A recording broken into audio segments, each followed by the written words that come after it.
Oh, j'espère que tout le monde se porte bien. Shalom à tous. Moi, je vais super bien. Bien reposé. Aujourd'hui est samedi.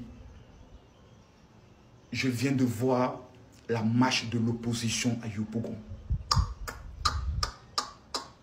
Félicitations. Les plus deux grands partis de l'opposition qui ont dirigé la Côte d'Ivoire, l'un, pendant plus de 30 ans, le PDCI-RDA, parti fondé par le président Félix Houphouët-Boigny, et l'autre par le président Laurent Gbagbo, qui était premier lors des élections de 2010, a organisé une marche exceptionnelle au niveau de Yopougon, baptisée Trop, c'est trop. Un monde incroyable.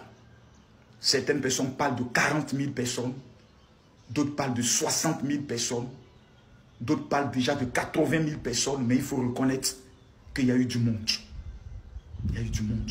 On va prendre le plus haut chiffre, 80 000 personnes sorties, mobilisées. Même si certaines personnes parlent de 30 000, de 35 000, parce qu'il faut toujours faire le rapport d'une foule en fonction d'un stade rempli et autres, essayer de faire les calculs et autres. Mais déjà, la manifestation s'est bien déroulée. On a vu une mobilisation, on a vu des personnes qui sont sorties pour défendre leur opinion. Et ça, c'est la Côte d'Ivoire qui gagne. Mais vous savez, moi, j'aimerais féliciter une personne dans tout cela. C'est le président Alassane Ouattara. J'aimerais le féliciter et je vais vous dire pourquoi. Dans un passé récent, je ne crois pas que l'opposition aurait pu avoir même une autorisation pour organiser de telles marches. Quand le président Alassane Ouattara était dans l'opposition, quand son parti décide d'organiser une marche, ça finissait par des emprisonnements, ça finissait toujours par des morts. Aujourd'hui, le président Alassane Ouattara a compris qu'il faut faire deux choses. Laisser les gens s'exprimer tout en respectant le principe de la paix et laisser les gens manifester. Nous sommes déjà à la deuxième marche organisée. La première marche a été organisée par le PDCI au niveau de Cocody. Et la deuxième marche a été organisée au niveau de Yopougon, qui est le bastion clé du président Laurent Gbagbo. On dit Yopougon du président Laurent Gbagbo. C'est bien vrai qu'aujourd'hui, le maire de Yopougon est du parti du président Alassane Ouattara. Mais il faut reconnaître que Yopougon, c'est le bastion fort du président Laurent Gbagbo.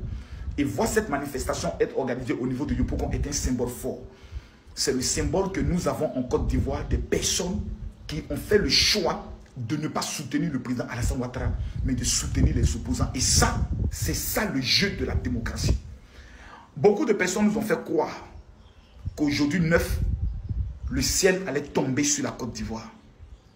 Le président Alassane Ouattara, avec son gouvernement, les forces de défense et de sécurité, pour ne citer que ceux-là, la police et la gendarmerie, ont pu maîtriser l'encadrement de la manifestation sans qu'il y ait des heurts, sans qu'il y ait des blessés et sans qu'il y ait de morts.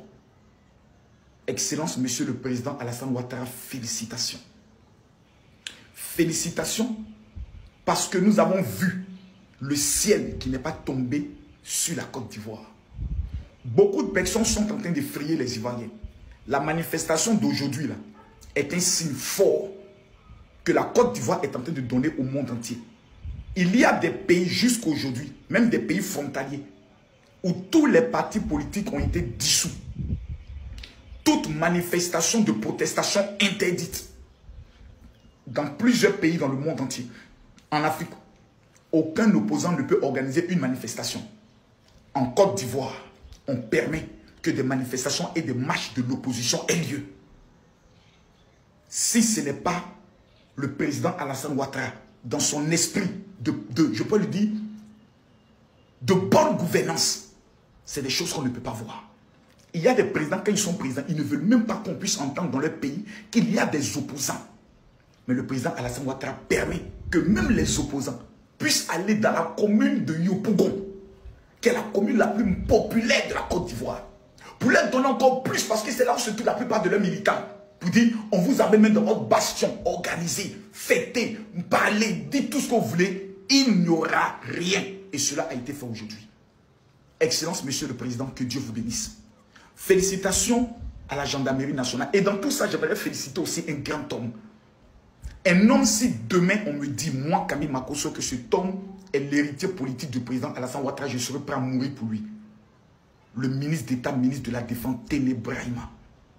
Les amis, si aujourd'hui nous on dort sur nos dos, je peux le dire, oreillers, sans qu'on ait d'inquiétude, si aujourd'hui il y a des manifestations en Côte d'Ivoire qui sont encadrées, sans qu'il y ait aucune inquiétude, c'est parce que nous avons un ministre sérieux, déterminé à la sécurité, à la surveillance et à la paix au niveau de la Côte d'Ivoire, qu'on appelle le ministre d'État Téné Brahima, frère cadet du président Alassane Ouattara.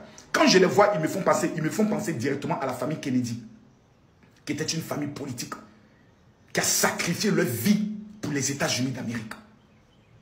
Merci, famille Ouattara. Merci au directeur général de la police, le général Kouyaté. Merci au commandant supérieur de la gendarmerie, le général Apalo. Plusieurs personnes aujourd'hui attendaient que nos forces de défense et de sécurité commettent une erreur aujourd'hui. Soit cèdent à une provocation, soit tirent dans la foule, ou bien des infiltrés que les gens allaient amener pour essayer de créer des troubles. Mais nous avons assisté à ce qu'on appelle la responsabilité d'un État sérieux qu'est la Côte d'Ivoire. Monsieur le Président, nous vous serons éternellement reconnaissants pour ce que vous êtes en train de faire pour ce pays. Que Dieu bénisse aussi les opposants qui ont organisé une marche responsable, qui n'ont pas cassé, qui ont marché et qui ont démontré leur mécontentement par rapport à leurs valeurs. Que la paix soit sur la Côte d'Ivoire. Tous ceux qui sont en train de préparer leur départ pour le Togo, pour le Ghana, pour dire pendant octobre, moi je m'en vais au Ghana. Quand vous irez au Ghana, pardonnez. Prenez en même temps vos terres, vos maisons, ne revenez plus. Parce qu'il n'y aura rien en octobre 2025 en Côte d'Ivoire. Aujourd'hui, on est la preuve. Que Dieu bénisse la Côte d'Ivoire. Je vous remercie.